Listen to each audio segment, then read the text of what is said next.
আল্লাহ পাক রব্বুল আলামিন কুরআনুল কারীমের মধ্যে তার পয়গম্বরকে জানায় দেন, ও পয়গম্বর, আপনি আপনার উম্মতদেরকে জানায় দেন দুনিয়ার মানুষ যে দুনিয়ার বিষয়বস্তু আর বস্তুবাদী সফলতা দুনিয়ার মানুষ খুঁজতেছে, ও পয়গম্বর আপনি জানায় দেন দুনিয়ার কোনো বিষয়ের মধ্যে আমি আল্লাহ সফলতা রাখি নাই। আমি সফলতা রেখেছি একমাত্র ওই বিষয়ের মধ্যে যেই মানুষগুলা নিজেদেরকে জাহান্নাম থেকে বাঁচায় জান্নাতে প্রবেশ করলো, ওই মানুষগুলাই হচ্ছে প্রকৃত সফল, ঠিক কিনা? প্রকৃত সফল বলে ঘোষণা দিয়েছেন আল্লাহ। আল্লাহ ঘোষণা দিয়েছেন। সুতরাং আমরা কি বুঝলাম? জাহান্নাম থেকে বেঁচে গেল যারা, জান্নাতে চলে গেল যারা, আল্লাহর বাসায় সফল হইল তারা। আর আমরা দুনিয়ার মানুষ দুনিয়ার বস্তুর মধ্যে সফলতা খুঁজি, কিন্তু আল্লাহ তাআলা দুনিয়ার কোনো বিষয়ের মধ্যে সফলতা রাখে নাই। দেখবেন অনেক তাবলীগের মুরব্বীরা বয়ানের মাঝে বলেন, এই দুনিয়ার সুখ শান্তি সফলতা কামিয়াবি সার্থকতা আল্লাহ তাআলা রাখছেন একমাত্র দ্বীন আর ইসলামের মধ্যে, ঠিক কিনা? এই জন্য আল্লাহর ঘোষণা হলো, এই দুনিয়ার জমিনের কোনো বিষয়ের মধ্যে আমি সফলতা রাখি নাই। তোমরা নিজেদেরকে যতই দুনিয়ার কর্মের সাথে সফল মনে করো বান্দা, না না না, আমি আল্লাহ সফল বলে ওই সমস্ত মানুষদেরকে ঘোষণা দিয়েছি যারা নিজেদেরকে জাহান্নাম থেকে বাঁচায়া জান্নাতের জন্য নিজেদেরকে উপযোগী করেছে, ঠিক কিনা?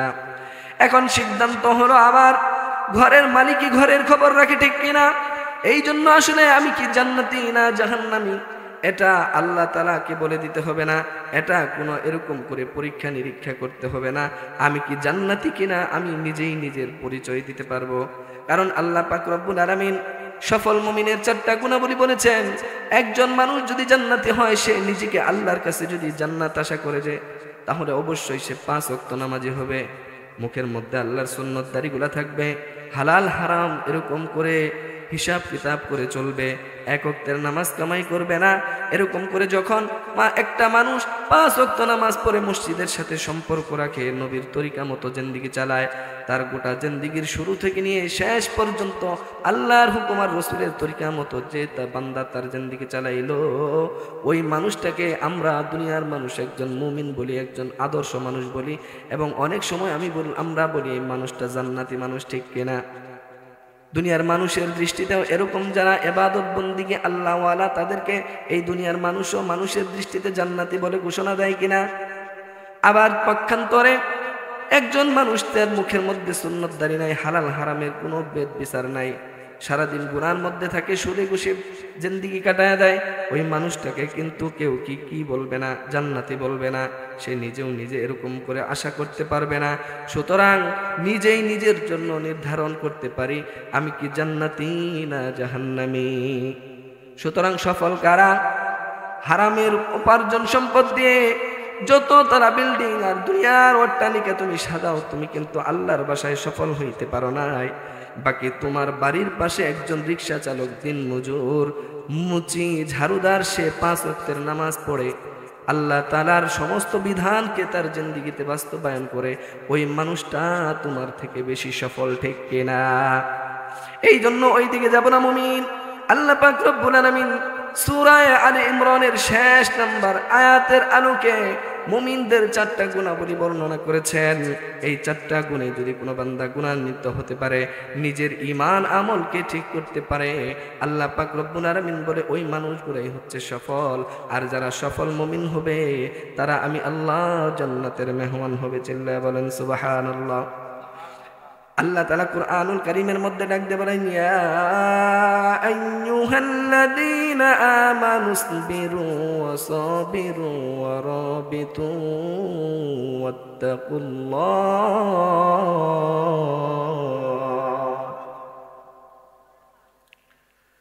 আল্লাহ রাব্বুল আলামিন কুরআনুল কারীমের মধ্যে ডাক দিয়ে বলে, ইয়া আইয়ুহাল্লাযীনা আমানু, হে ঈমানদারেরা, তোমরা যারা ঈমান আনয়ন করেছো, তোমরা যারা আমি আল্লাহর উপর বিশ্বাস স্থাপন করেছো, আমি তোমাদেরকে ওয়াজ করতেছি, তোমাদেরকে নসিহত করতেছি। আমি আল্লাহ কোরআনের কোথাও কাফের বেঈমান মুশরিকদেরকে ডাক দেয় নাই। আল্লাহ তাআলা বারবার কোরআনের মধ্যে ঈমানদারদেরকে আহ্বান করেছে, ইয়া আইয়ুহাল্লাযীনা আমানু, ইয়া আইয়ুহাল্লাযীনা আমানু আমিনু, হে ঈমানদারেরা তোমরা ঈমান আনো। ইয়া আইয়ুহাল্লাযীনা আমানুত্তাকুল্লাহ, হে ঈমানদারেরা যারা ঈমান এনেছো, আমি আল্লাহর উপর বিশ্বাস করেছো, আমি আল্লাহ তাআলাকে ভয় করো। ইয়া আইয়ুহাল্লাযীনা আমানু কুনু মা'আস সাদিকিন, ও ঈমানদারেরা তোমরা সত্যবাদীদের সংস্পর্শে যাও। ইয়া আইয়ুহাল্লাযীনা আমানুসবিরু ওয়া সাবিরু, আল্লাহ তাআলা এই যে আয়াতের মধ্যে বারবার ঈমানদারদেরকে ওয়াজ করতেছে, নসিহত করতেছে। কারণ কি? কারণ হলো আল্লাহ পাক রব্বুল আলামিন এই ঈমানদারদেরকে বড় মোহাব্বত করেন, বড় ভালোবাসেন। আল্লাহ পারা বড় মায়া নিয়া, মোহাব্বত আর প্রেম নিয়া এই মানুষদেরকে আহ্বান করে, ও দুনিয়ার মানুষ, আমি আল্লাহ তাআলা তোমাদেরকে বড় মোহাব্বত করে, বড় মায়া করে, বড় প্রেম দিয়া তোমাদেরকে বানাইলাম।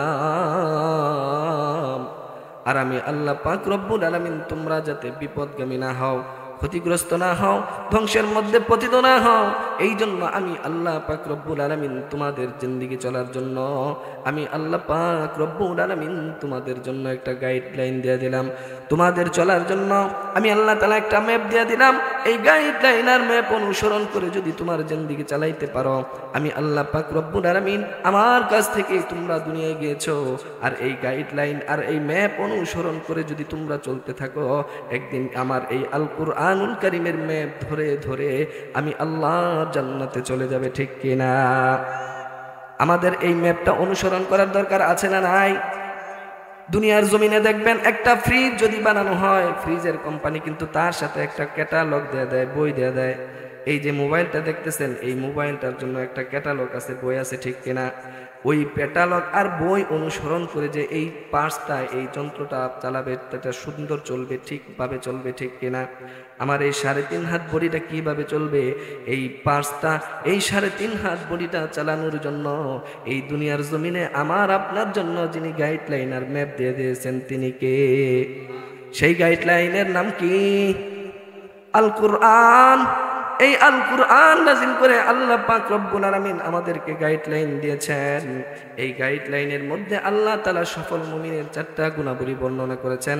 তোমরা তো দুনিয়ার কর্মের মধ্যে সফল হওয়ার জন্য মাথার ঘাম পায়ে ফেলো, বিভিন্ন ধরনের পদক্ষেপ গ্রহণ করো, এরকম করে সফলতার জন্য তোমরা জিন্দেগীর সব কিছু আরাম আয়েশ ছেড়ে দাও। সুতরাং ও মুমিন, তুমি তো দুনিয়ার জমিনে একজন সফল রাজনীতিবিদ, এটা তোমার আসল পরিচয় নয়। দুনিয়ায় তুমি একজন সফল ব্যবসায়ী, এটা তোমার আসল পরিচয় নয়। তোমার আসল পরিচয় হচ্ছে তুমি কি একজন সফল মুমিন কিনা। তুমি হাসরের ময়দানে যখন যাবে, তুমি কেমন সফল ব্যবসায়ী ছিলে জিজ্ঞেস করা হবে না। কবরের মধ্যে 3টা প্রশ্ন তোমাকে করা হবে, সেখানে তোমাকে জিজ্ঞেস করা হবে না যে তুমি কত বড় ডাক্তার ছিলা, কত বড় ইঞ্জিনিয়ার ছিলা, তোমাকে জিজ্ঞেস করা হবে না রে মুমিন। ওই কবরের মধ্যে 3টা প্রশ্নের মধ্যে কিন্তু তোমার এই প্রশ্ন থাকবে না তুমি কেমন বড় ধরনের রাজনীতিবিদ ছিলা। হাসরের ময়দানে 5টা প্রশ্নের জবাব না দেওয়া পর্যন্ত 50,000 বছর অর্ধ হাত মাথার উপরে সূর্যটা যখন থাকবে, জমিনটা তামা হয়ে যাবে, মানুষের জিহ্বা নাভি পর্যন্ত ঝুলে যাবে, শরীরের থেকে ঘাম বের হতে থাকবে, মানুষ রক্ত পুঁজের নদীতে সাঁতরাইতে থাকবে। এমন বিভীষিকাময় অবস্থার মধ্যে হাসরবাসী উলঙ্গ অবস্থায় 50,000 বছর দাঁড়ায় থাকতে হবে। ওই 50,000 বছরের মধ্যে এরকম করে 5টা প্রশ্নের জবাব যদি বান্দা তুমি না দিতে পারো, ওই হাসরের ময়দান থেকে তোমাকে একটু পা নাড়াইতে দেওয়া হবে না, ঠিক কিনা? এই যে তোমাদের এই যে অবস্থাটা হবে, এমন বিভীষিকাময় অবস্থার মধ্যে তোমাকে অবস্থান করতে হবে মুমিন। ওই যে 5টা প্রশ্নের জবাব তোমাকে আল্লাহ তাআলা চাবে, সেখানে কিন্তু এই একটা প্রশ্ন নাই তুমি কি সফল ব্যবসায়ী ছিলা কিনা, তুমি কি সফল রাজনীতিবিদ ছিলা কিনা, তুমি কি দুনিয়ার জমিনে এরকম সফল ব্যক্তিত্ব ছিলা কিনা। তোমাকে এইগুলা প্রশ্ন করা হবে না, তোমাকে প্রশ্ন করা হবে আন হায়াতিহি ফিমা আফনা, তোমার জিন্দেগীর হায়াত আমি আল্লাহ তাআলাই তো দিয়েছিলাম, ঠিক কিনা? আমাদের দেওয়া হায়াতটা কার দান? আর জোরে বলেন, আমাদের হায়াতের মালিক কে? আমাদের মৃত্যুর মালিক কে? এই হায়াত আল্লাহ তাআলা আমাকে আপনাকে দিয়েছেন। এই জীবন সম্পর্কে আল্লাহ তাআলার কাছে আমাকে জবাব দিতে হবে, বান্দা তোমাকে আমি জীবন দিয়েছিলাম, এই জীবন কোন কাজে ব্যয় করেছো? হাসরের ময়দানের 1 নম্বরের প্রশ্ন। ও বান্দা, এই হায়াতের জিন্দেগীর জবাব আমার আল্লাহর কাছে দিতে হবে কিনা? যদি দিতে হয় আমি মধুপুর জেলাবাসীকে আমি দ্ব্যর্থহীন ভাষায় জানায় দিতে চাই, আমার সামনে যে কয়েকজন মানুষ আছে এই কয়েকজন মানুষকে মনে হয় আল্লাহ তাআলা হায়াত সম্পর্কে জিজ্ঞেস করবেন, আর যারা বাড়িতে বসে আছে রাস্তাঘাটে বসে বসে এরকম করে বিড়ি সিগারেট টানছে তাদের মনে হয় এই হায়াতের প্রশ্ন করা হবে না। তোমাদেরকেও হায়াতের জিন্দেগির প্রশ্ন করা হবে, এখানে যারা বসে আছে তাদেরকেও জিজ্ঞেস করা হবে। আমরা যারা এখানে আসছি কত ভাগ্যবান, আল্লাহর কাছে হাসরের ময়দানে সেদিন 1 নম্বরের প্রশ্নের জবাব দেব। আমরা 13 ফেব্রুয়ারি বাদশা উলামায়ে কেরামের সামনে বসে কোরআন হাদিসের আলোচনা শুনেছি। আল্লাহ, অন্তত এইটুকু আমলের বদলতে তুমি আজকে হাসরের ময়দানে আমাদেরকে মাফ করে দাও। আর যারা বাহিরে বসে আছেন তাদেরকেও আল্লাহ তাআলা ধরবেন। ওইখানে কোরআন হাদিসের আলোচনা হয়েছে, উলামায়ে কেরাম আমার দ্বীনের কথা শুনিয়েছে, তোমরা আসো নাই, আজকে তোমরা জবাব দাও কি কারণে তোমরা আমি আল্লাহর আহ্বানে তোমরা সাড়া দিলা না। তাহলে আমরা এখানে যারা আছি আমরা কি লাভবান না ক্ষতিগ্রস্ত? যারা বাহিরে আছে তারা কি লাভবান না ক্ষতিগ্রস্ত? তাহলে এমন একটি আয়োজন আমাদের ক্ষতির জন্য করলাম না লাভের জন্য? এই জন্য মুসলমান ভাইয়েরা আমার, আজকের এই রাতটা বাংলাতে বলি রাত, কিন্তু ইংরেজিতে এটাকে কি বলে যুবকরা একটু জবাব দাও। রাতের ইংরেজি কি? নাইট। ও যুবক, কেন বললাম এই নাইটের কথা? আমরা 31st নাইট উদযাপন করি কিনা? এটা কি মুসলমানের কালচার না খ্রিস্টানদের কালচার? কারণ যদি কারো কোনো জিনিস না থাকে সে ধার করে অন্যদের কাছ থেকে এনে সেটাকে সে ব্যবহার করে সেটা সে বাস্তবায়ন করে, ঠিক কিনা? আমি যুবকদেরকে বলবো, যুবক ভাইয়েরা, আজকে 13 ফেব্রুয়ারি, আগামী দিন 14 ফেব্রুয়ারি। 14 ফেব্রুয়ারি যুবকদের একটা ঐতিহাসিক দিন, আছে না নাই? মুরব্বীরা বুঝতেছেন না মনে? যুবকরা বুঝছেন 14 ফেব্রুয়ারিকে কি বলা হয়? বিশ্ব ভালোবাসা দিবস তোমাদের ভাষায়, কিন্তু আমি বলি না না, এটা হচ্ছে বিশ্ব বেহায়া দিবস, ঠিক কিনা? 14 ফেব্রুয়ারি এটা কোনো বিশ্ব ভালোবাসা দিবস হতে পারে না। আমরা ভালোবাসাকে কোনো দিবসের সাথে সম্পৃক্ত করতে চাই না। আমাদের কলিজায় মার জন্য ভালোবাসা আছে না নাই? বাবার জন্য ভালোবাসা আছে না নাই? আমার আল্লাহর জন্য ভালোবাসা আছে না নাই? আমার পয়গম্বরের জন্য ভালোবাসা আছে না নাই? সুতরাং দিবস হিসাব করে আমরা ভালোবাসা নির্ণয় করি না। আমরা সর্ব অবস্থায় সব সময় ভালোবাসি আমার আল্লাহ এবং রসুলকে, ঠিক কিনা?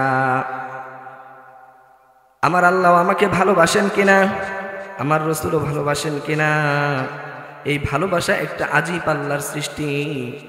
এমন সৃষ্টিকে আল্লাহ তাআলা যত সৃষ্টি করেছেন, 18,000 মতান্তরে 80,000 মাখলুক আল্লাহ বানিয়েছেন। সমস্ত মাখলুককে আল্লাহ তাআলা বানায়া আল্লাহ পাক রব্বুল আলামিন আরেকটা মাখলুক বানিয়েছেন, যেই মাখলুকটা বড় আশ্চর্য। সমস্ত মাখলুককে আল্লাহ তাআলা মানুষের খাদেম বানিয়ে দিয়েছেন। সমস্ত মাখলুক মানুষের খাদেম, মানুষের গোলাম। আর আল্লাহ তাআলা এরপরে একটা জিনিস বানিয়েছেন, যেই জিনিসের নাম হচ্ছে মোহাব্বত, প্রেম, ভালোবাসা। मोहब्बत एक अजीब विषय है, बयां कराना मुमकिन है। न खाता है न पीता है, न सूता है न मरता है। मोहब्बत एमन एक अजीब सृष्टि, अल्लाह ताला समस्त सृष्टिर परे मोहब्बत और प्रेम बनाइलेन। এই मोहब्बत और प्रेम बनाया अल्लाह पाक रब्बुल आलामीन एमन एक जिनिस बानाइছেন যার কোনো খাওয়া নাই, যার কোনো ঘুম নাই, যার কোনো মৃত্যু নাই। এমন অমর একটা সৃষ্টি, আশ্চর্যজনিত সৃষ্টি আল্লাহ তাআলা বানায়া আল্লাহ নিজের দখলে 99 ভাগ, এই সৃষ্টির 99 ভাগ দখল করেছেন আমার আল্লাহ। এই প্রেম আর ভালোবাসাকে, মোহাব্বতকে বানায় আল্লাহ তাআলা 100টা টুকরা করে 99 টুকরা আল্লাহ তাআলা তার নিজের কাছে রেখেছেন। আর এক টুকরা ভালোবাসা আল্লাহ তাআলা রেখেছেন, ওই এক টুকরাকে আবার 99টা ভাগ করে ওই ৯৯ ভাগ আমার পয়গাম্বরকে দিয়েছেন, সুবহানাল্লাহ। আর ওই যে ১ ফোঁটা ছিটা ফোঁটা প্রেম আর ভালোবাসা আল্লাহ পাক রব্বুল আলামিন সমস্ত কুল মাখলুকের ভিতরে দিয়ে দিয়েছেন। ওই ১ ফোঁটা প্রেম আর ভালোবাসার কারণে মা তার সন্তানকে ভালোবাসে। ১ ফোঁটা প্রেম আর ছিটা ফোঁটা একটা হিংস্র বাঘের ভিতরে থাকার কারণে ওই বাঘটাও তার সন্তানকে মায়া করে কি করে না? বিষাক্ত সাপ তার বাচ্চাকে মায়া মোহাব্বত করে কিনা? হিংস্র প্রাণী সিংহ তার সিংহীর সাথে প্রেম বিনিময় আদান প্রদান করে কিনা? ও যুবক, আমার মা আমার বাবাও আমাকে বড় মায়া করেন, বড় মোহাব্বত করেন, ঠিক কিনা? আমার প্রতি আমার মার প্রেম ভালোবাসা আছে না নাই? কতটুক ভালোবাসার ছিটা ফোঁটা পড়েছে? ১০০ ভাগকে আল্লাহ তাআলা ৯৯ ভাগ করে আল্লাহ নিজের দখলে রেখেছেন ৯৯ ভাগ। ওইখান থেকে একটা ভাগ রেখেছেন, ওই ভাগকেও আবার ৯৯টা ভাগ করেছেন। ওই ৯৯ ভাগটা করে আল্লাহর পয়গম্বরকে দান করেছেন। যেই প্রেম আর ভালোবাসার কারণে আল্লাহর নবী, বিশ্ব নবী পয়গম্বরে আরবি আমার আপনার জন্য ৬৩ বছর জিন্দেগিকে তিনি চোখের পানি জড়াইছেন। আজ রোজায় ধারে শুয়া শুয়া নবীজি আমার আপনার জন্য কান্না করতেছে, ঠিক কিনা? শুধু তাই নয়, শুধু তাই নয়, এই যে প্রেম, এই যে মায়া, এই যে মোহাব্বত, এটা বড় দৌলত। ও যুবক ভাই, প্রেম যদি দিতে হয়, ভালো যদি বাসতে হয়, আমরা রসুলকে বাসবো। ভালো যদি বাসতে হয়, আমার রবকে বাসবো।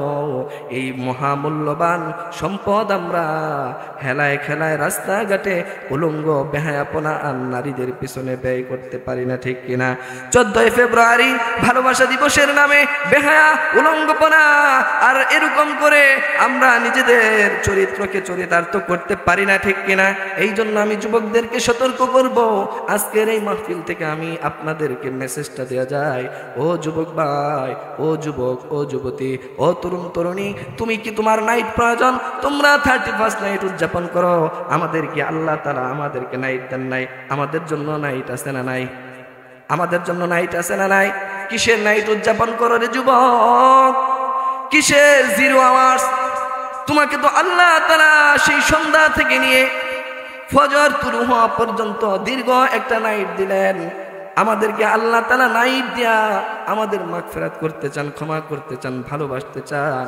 ও যুবক, কোন জিনিস তোমাকে আমি রব থেকে ফিরিয়ে দিল? মা গররাকা বিরব্বিকাল কারীম, আমি রবের কারিম রব থেকে কোন জিনিস তোমাকে দূরে সরাইয়া দিল?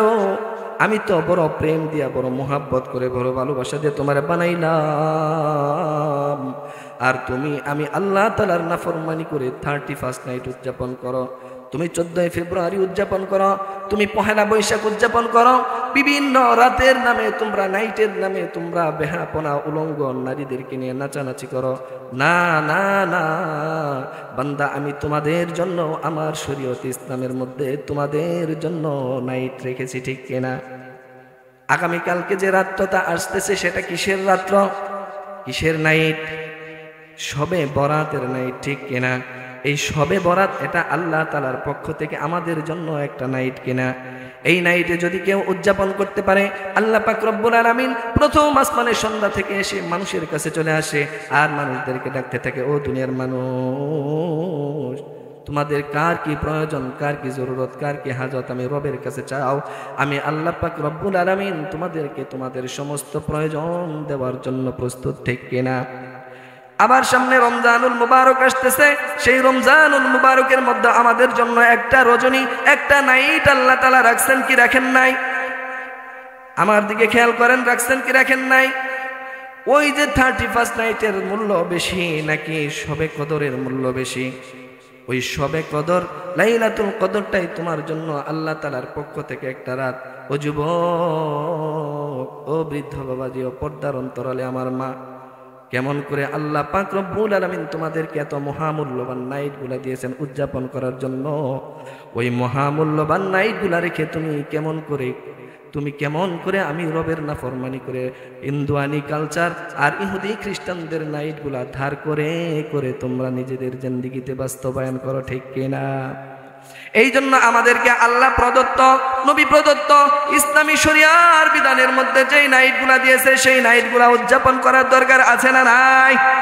এই জন্য আমরা শবে বরাত নামে যে রাত্রিটা আসতেছে আমাদের সামনে, আমরা এই রাত্রি উদযাপন করতে চাই কি চাই না? এই রাত্রটা যদি উদযাপন করতে পারো মুমিন, আল্লাহ পাক রব্বুল আলামিন তোমাদেরকে এই রাতের উসিলায় তোমার অতীত জীবনের সমস্ত গুনাহ খাতাগুলো মাফ করে দিবেন। এই জন্য আমাদেরকে এই নাইটগুলা উদযাপন করতে হবে। 31 নাইট নয়, 14ই ফেব্রুয়ারি নয়, এইগুলা মুসলমানদের কালচার নয়। এই জন্য যুবক ভাইয়েরা আমার জিন্দেগির হায়াতের বরফগুলা গলতে গলতে গলতে গলতে শেষ হয়ে যাচ্ছে। আমার জীবন নামক মোমবাতি জ্বলতে জ্বলতে নিভু নিভু প্রায়। ও বান্দা, তারপরে কি তুমি একটা বার আমি কারিম রবের দিকে ফিরে আসলা না? আমি রবের দিকে ফিরে আসো, তোমার অতীত জীবনের গুনাহের প্রতি লজ্জিত হও। শবে বরাতের রাত্রে, শবে বরাতের নাইটে, শবে কদরের নাইটে, 2 ঈদের নাইটে এবং জিলহজ্জের 10টা নাইট আমি আল্লাহ তাআলা দিয়েছি। এই নাইটগুলা যদি তুমি উদযাপন করো রে মুমিন, তুমি একজন সফল মুমিন হয়ে যাবে। আর যদি তুমি সফল মুমিন হতে পারো, আমি আল্লাহ তাআলার জান্নাতের মেহমান হয়ে যাবে, ঠিক কিনা? এই জন্য যে কথা বলতেছিলাম, যে আয়াতে কারিমা আমি তেলাওয়াত করেছিলাম, সেই আয়াতের দিকে যাওয়ার সময় সুযোগ নাই। আল্লাহ পাক রব্বুল আলামিন সফল মুমিনের কয়টা গুণাবলী বর্ণনা করেছেন? কয়টা? 4টা। একজন মুমিন যদি সফল মুমিন হতে চায়, তাকে 4টা কর্মসূচি পালন করতে হবে। 1 নাম্বার, তোমাকে ধৈর্য ধারণ করতে হবে। ইসবিরু, সবর করো। তোমাকে ইবাদত বন্দেগীর ক্ষেত্রে সবর করতে হবে। সংক্ষেপ করে শুধু 4টা পয়েন্ট বলে দেই, সময় সংক্ষেপ। পরবর্তীতে যদি আল্লাহ তাআলা তৌফিক দেন আমি আপনাদেরকে চেষ্টা করব বলার জন্য। 1 নাম্বার, ইসবিরু, বান্দা তুমি সবর করো। বিপদ আপদ বালা মুসিবতের মধ্যে সবর করাটাকে আমরা সবর মনে করি, কিন্তু মুফাসসিরিনে কিরাম বলেন না না না, সবর হবে ইবাদতের ক্ষেত্রে, ঠিক কিনা? আনুগত্যের ক্ষেত্রে সবর। 2 নম্বরে ইসবিরু ওয়া সাবিরু, এবং তুমি সবরের উপর অটল থাকো, সবরের উপর তুমি মজবুত থাকো। 4 নম্বরে অরবিতু, সদা সর্বদা তুমি আল্লাহ তাআলার দ্বীন কায়েমের জন্য, আল্লাহ তাআলার দ্বীন দুনিয়ার বুকে প্রতিষ্ঠা করার জন্য যদি জিহাদের ডাক আসে, সদা সর্বদা জিহাদের জন্য তুমি প্রস্তুত থাকো। ওয়াত্তাকুল্লাহ, এবং আমি আল্লাহকে ভয় করো। আমি আল্লাহকে যদি ভয় করে চলতে পারো, তাহলে তোমরা সফল মুমিন হয়ে যাবে। এখন যদি বলি এই 4টা গুণ যদি আমরা আমাদের জিন্দেগিতে বাস্তবায়ন করি, আমাদের কি হবে? আল্লাহ তাআলা পরবর্তী অংশে জানায় দেন, লাআল্লাকুম তুফলিহুন, বান্দা যাতে করে তোমরা সফল মুমিন হয়ে যাও। আল্লাহ তাআলা সূরা আলে ইমরানের 200 নম্বর আয়াতের আলোকে 4টা মুমিনের গুণাবলী বর্ণনা করেছেন। এখানে অনেক লম্বা চড়া আলোচনা, সময় সংক্ষেপ। আমাদের নির্ধারিত আলোচক আমার পাশে এসে বসে আছেন, ক্ষমা সুন্দর দৃষ্টিতে দেখবেন। আমি অসুস্থ, আপনাদের কাছে আসছি শুধু দোয়া নেওয়ার জন্য। আমাকে হয়তো অনেকেই চিনেন, আমি আপনাদেরই সন্তান।